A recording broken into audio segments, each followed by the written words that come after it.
as a family to make sure that it doesn't become like, you know, the mundane business? Like, what do you do to keep the fun, keep the family aspect of things together? Well, we all host parties at our house, gatherings. It's usually just family, and we come and we laugh, we eat, and you know, and just we don't really talk about show business. But if it comes up, you know, there's all that, you know, all these different points of views, and then we move on to something fun and family, and we're looking at all these kids running around, and they make us laugh, and that's the joy of us being together.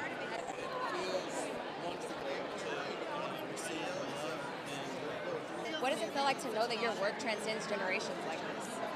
I think it's wonderful, and the reason why we did Wife and Kids. Interesting fact: I was going through a divorce in 2000, and instead of dwelling on the negative, I chose to look at all the beautiful moments in my life as a parent and as a husband, and that's what the show was. And it really helped me get through, you know, a pretty rough time.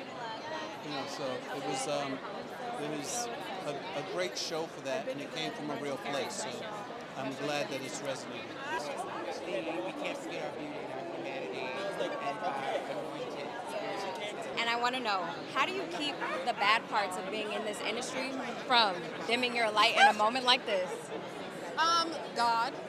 I have to give credit to Halo, my godmom, Allie, my brothers, Joe and Branson and Sky too, you know, and just my love of the craft, you know. Yeah, that's what I have.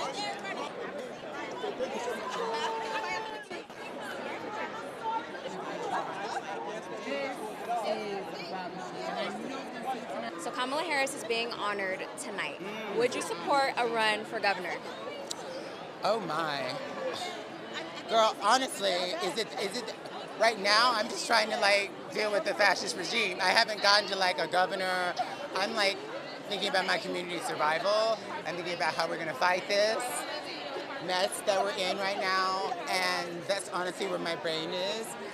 There's actual data now that maybe she actually won. That's not being reported a lot because of voter purges and whatnot.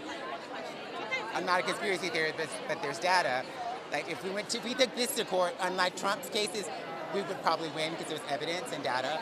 So it's a precarious time, and obviously I voted for her. And there's a wonderful video going around on Instagram, like people were saying that she didn't have a direct message and she didn't predict what was going to happen, and obviously she did. So yeah, I think it's a wonderful, if we, as black people specifically, but as all the marginalized people who've been targeted, it's actually a wonderful time to be us, because this is a time to remind ourselves of the resilience that got us through slavery and Jim Crow and mass incarceration. A lot of us didn't make it, but the spirit, even in the face of the most catastrophic, black people taught the world how to love in the face of hate. How at every musical form that is American is based on us. And so we've managed to be in our anointed selves, our resilience, our dignity, our humanity in the face of horrors. And we must draw on that right now. Well, we have a film called Shadow Force that I love. It's a big... I'm not going to make a comment about her run for anything because I haven't talked to her about it. But I would say, you know, it's hard to want something that you feel is going to be best for everybody. But I would say to black women, like, we showed up.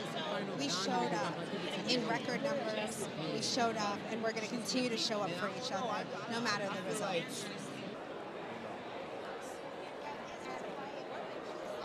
Wayans family being honored tonight. How has their contributions to the culture, to the community impacted your career? Definitely a big contribution to my career. I started watching the Wayans in the 80s, the late 80s, Keenan and Damon. I've watched them on Saturday Night Live, and then I continue to watch them on In Living Color. And that was an early time in my life in the 90s, you know, so it was like, them guys are trendsetters, you know, when it comes to You know, they like the Richard Pryors and Slappy Whites and Dick Gregory's of our time.